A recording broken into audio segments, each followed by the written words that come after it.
नमस्कार, मैं मेका गोवर्धन रेड्डी। आज हम लम्भुआ के जनादेश को समझने की एक कोशिश करेंगे। ये सिर्फ चुनाव के नतीजों का विश्लेषण नहीं है, ये आंकड़ों के शोर से परे लोगों की आवाज को सुनने की एक कोशिश है। चलिए सीधे जमीनी हकीकत पर चलते हैं। किसी भी जगह की सियासत को समझने के लिए उसकी मिट्टी को समझना जरूरी होता है। ये है लम्भुआ, उत्तर प्रदेश का एक अहम विधानसभा क्षेत्र। यहीं के खेत, यहीं की गलियां और यहीं के लोग मिलकर यहाँ की राजनीतिक कहानी गढ़ते हैं। तो हमारा आज का सफर 5 पड़ावों से गुजरेगा। पहले हम जमीन की धड़कन को महसूस करेंगे, फिर आंकड़ों की जुबानी कहानी सुनेंगे, इसके बाद जनादेश की चीर फाड़ करेंगे और फिर देखेंगे कि एक बेहतर शासन का खाका कैसा हो सकता है। और सबसे आखिर में बात होगी विश्वास को दोबारा बनाने के रास्ते की। तो पहला पड़ाव जमीन की धड़कन। देखिए, असली राजनीति बड़े बड़े मंचों या भाषणों में नहीं होती, वो तो लोगों की रोजमर्रा की जिंदगी, उनकी परेशानियों और उम्मीदों में बसती है। तो लम्भुआ में जब कोई वोटर बटन दबाता है तो उसके मन में क्या चल रहा होता है, आइए समझते हैं। लम्भुआ के लोगों की बुनियादी चिंताएं क्या हैं? सबसे पहले, क्या हमारी फसल का सही दाम मिलेगा? क्या हमारे बच्चों को, हमारे युवाओं को कोई ढंग का काम मिल पाएगा? ये टूटी फूटी सड़कें कब ठीक होंगी? और ये जो महंगाई बढ़ती जा रही है, इससे घर कैसे चलेगा? यही वो सीधे सच्चे सवाल हैं जो हर चुनाव का रुख तय करते हैं। इन चिंताओं को समझने के लिए जब हम लोगों से बात करते हैं तो हर बातचीत भरोसे का एक मामला होती है।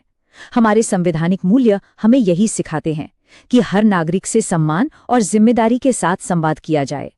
लोगों की बात सुनते हुए उनकी सहमति और निजता का ख्याल रखना एक स्वस्थ लोकतंत्र की नींव है। चलिए अब आते हैं दूसरे पड़ाव पर।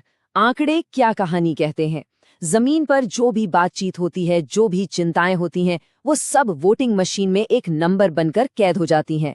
और जब ये नंबर बाहर आते हैं तो एक बहुत साफ तस्वीर हमारे सामने रख देते हैं।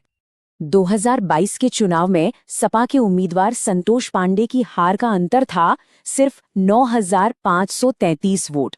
सोचिए, ये कितना छोटा मार्जिन है, मतलब मुकाबला कितना कांटे का था। जरा सा भी स्विंग नतीजों को पूरी तरह से पलट सकता था। अब जरा इन आंकड़ों पर गौर कीजिए। कुल मतदाता करीब 3,69,000, वोट डालने आए 57% लोग। सपा को मिले लगभग 35% वोट और बीजेपी को मिले 39% से कुछ ज्यादा। ये नंबर हमें बताते हैं कि लड़ाई का मैदान कैसा था और कौन कहाँ खड़ा था। ये चार्ट ये सिर्फ कुछ बार नहीं है, ये पिछले एक दशक की पूरी कहानी है। देखिए, 2012 में सपा 41% पर थी और बीजेपी सिर्फ 3.5% पर। फिर आया 2017 और कहानी पूरी तरह पलट गई। बीजेपी सीधे 39% पर पहुंच गई और सपा 24% पर आ गई। 2022 में सपा ने वापसी की कोशिश तो की, लेकिन जीत तक नहीं पहुंच पाई। तो इससे एक बहुत जरूरी बात सामने आती है। लम्भुआ का वोटर किसी एक पार्टी का बंधुआ नहीं है, उसकी वफादारी बदलती रहती है। और क्योंकि वोटिंग का प्रतिशत लगभग एक जैसा रहा है, तो इसका मतलब साफ है, जीत हार नए वोटरों से नहीं बल्कि पुराने वोटरों के पाला बदलने से तय हुई है। अब आते हैं तीसरे हिस्से पर, जनादेश का विश्लेषण। चलिए अब जरा इस जनादेश की गहराई में उतरते हैं। वो कौन सी ताकतें थीं, कौन सी कमजोरियां थीं और वो कौन से बाहरी मौके और खतरे थे जिन्होंने 2022 के नतीजों की स्क्रिप्ट लिखी।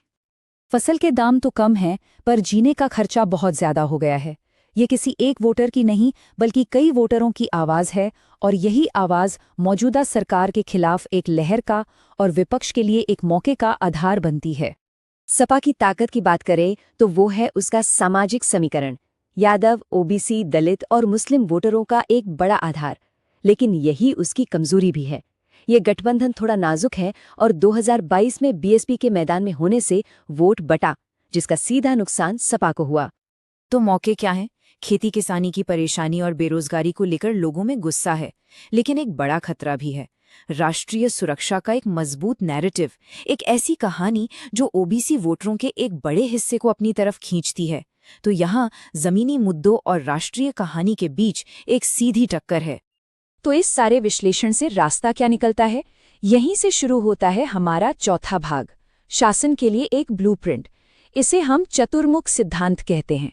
ये वापसी के लिए एक 4 आयामी, एक प्रैक्टिकल रणनीति है।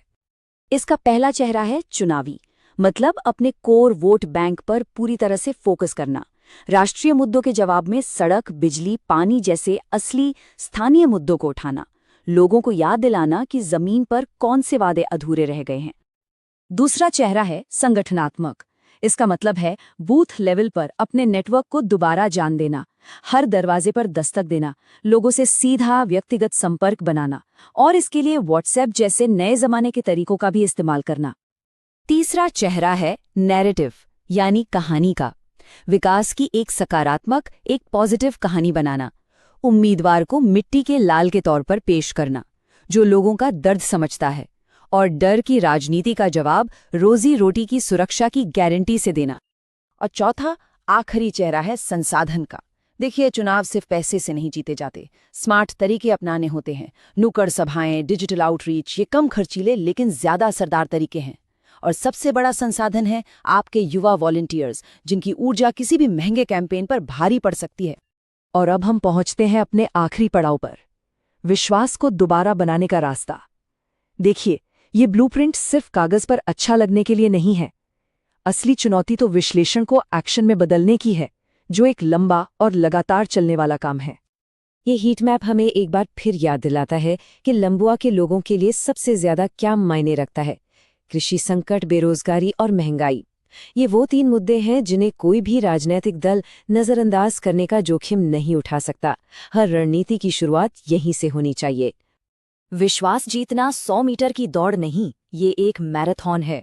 इसकी शुरुआत चुनाव से 90 दिन पहले लोगों को सुनने और संगठन को मजबूत करने से होती है। 60 दिन पहले आपका कैंपेन जमीन पर दिखना चाहिए। 30 दिन पहले आपको पूरी ताकत से अपने और विरोधी के विजन का फर्क बताना होता है। और आखिर में चुनाव के दिन हर एक वोटर को बूथ तक पहुंचाना ही असली परीक्षा होती है।